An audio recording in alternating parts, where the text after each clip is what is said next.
ഞാനും പൊന്നും കൂടി കോട്ടത്തറ വീട്ടിൽ പോയി തിരിച്ചു വരുന്ന വഴിക്ക് ഒന്ന് രണ്ട് സാധനങ്ങൾ വാങ്ങാനുണ്ടായിരുന്നു കേട്ടോ. വെളുത്തുള്ളിയൊക്കെ വാങ്ങാനുണ്ടായിരുന്നു. അത് വാങ്ങാനായിട്ട് നിർത്തിയപ്പോൾ ആ ചേച്ചി കാന്താരി വിൽക്കാനായിട്ട് വെച്ചിരിക്കുന്നത് കാണിച്ചു തന്നു കേട്ടോ. കാന്താരി ഇങ്ങനെ വാടി കിടക്കുന്നുണ്ടായിരുന്നു, വെയിലടിച്ചിട്ട്. അമ്മാതിരി വെയിലാണ് അടിക്കണത്. അപ്പം ആൾക്കാർക്ക് പെട്ടെന്ന് കാണാൻ വേണ്ടിയിട്ട് ഇവിടെ കൊണ്ടുവന്ന് വെച്ചിരിക്കുകയാണ് കേട്ടോ. പിന്നെ അതുപോലെ തന്നെ സുർക്കയിലും ഇട്ട് വെച്ചിട്ടുണ്ടായിരുന്നു. സുർക്കയിലിട്ട് കാന്താരി എനിക്ക് ഭയങ്കര ഇഷ്ടമുണ്ടായിരുന്നു. നമ്മുടെ വീട്ടിൽ സുർക്കയിൽ ഇട്ട് വെച്ചിട്ടുണ്ട്, പക്ഷേ ഇത്ര വലിപ്പമില്ല. നമ്മുടെ വീട്ടിലുള്ളത് നല്ല എരിവുള്ളതാണേ. ഇതിന് അധികം എരിവില്ല, ഒരു സഹിക്കാൻ പറ്റാവുന്ന എരിവുള്ളൂ കേട്ടോ. ആ ചേച്ചി വെറുതെ കഴിച്ചു നോക്കാനായിട്ട് എനിക്ക് ഒരെണ്ണം തന്നു. അപ്പം ഞാൻ വിചാരിച്ചു കാന്താരി അങ്ങനെ തന്നെ കഴിക്കാമെന്ന്. പക്ഷേ കഴിച്ചപ്പോൾ വലിയ പ്രശ്നമില്ല കേട്ടോ. അധികം അങ്ങോട്ട് കുത്തണ എരിവില്ല, എന്നാലും അത്യാവശ്യം എരിവുണ്ടായിരുന്നു. അത് കഴിഞ്ഞ് എന്തെങ്കിലും ഉപ്പിലിട്ട് കഴിച്ച് കഴിഞ്ഞാൽ നമ്മുടെ എരിവൊക്കെ പമ്പെടുക്കും കേട്ടോ. അപ്പോൾ നല്ല ടേസ്റ്റ് ഉണ്ടായിരുന്നു. പിന്നെ കൂട്ടാനൊന്നും ഇല്ലാത്ത ദിവസങ്ങളിൽ ഇതിൻ്റെ ചാറും രണ്ട് മുളകും കൂടി ഉണ്ടെങ്കിൽ സൂപ്പറായിട്ട് ചോറ് ഉണ്ണാനായിട്ട് പറ്റും. പിന്നെ നമ്മൾ അച്ചാറൊക്കെ ഇടുമ്പോൾ 2-3 ഇട്ട് കഴിഞ്ഞാൽ പ്രത്യേക ടേസ്റ്റാണ്.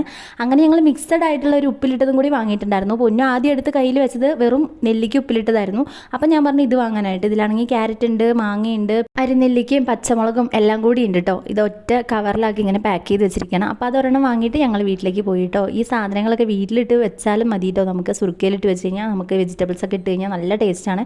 ഒന്നാമത് ഈ സമയത്ത് ഇതിനൊക്കെ ഭയങ്കര ചിലവാണല്ലോ. അങ്ങനെ ഞാനും പൊന്നും കൂടി അത് കഴിക്കാനായിട്ടിരുന്നു കേട്ടോ. ഒന്നാമത്തെ കാര്യം, ആദ്യമായിട്ടാണ് പൊന്നു എൻ്റെ 2 വീലറിൻ്റെ ബാക്കിൽ കയറുന്നത്. കുറേ കാലമായി ഓടിക്കാൻ തുടങ്ങിയിട്ടെങ്കിലും പൊന്നുവിനെ കയറ്റാറേ ഇല്ല, ആയിട്ട് സമ്മതിക്കാറില്ലായിരുന്നു. അപ്പോൾ അങ്ങനെ അവൾ ഞാനും കൂടി ഇതൊക്കെ ഇരുന്ന് ഇങ്ങനെ ഒറ്റയടിക്ക് കഴിച്ചു.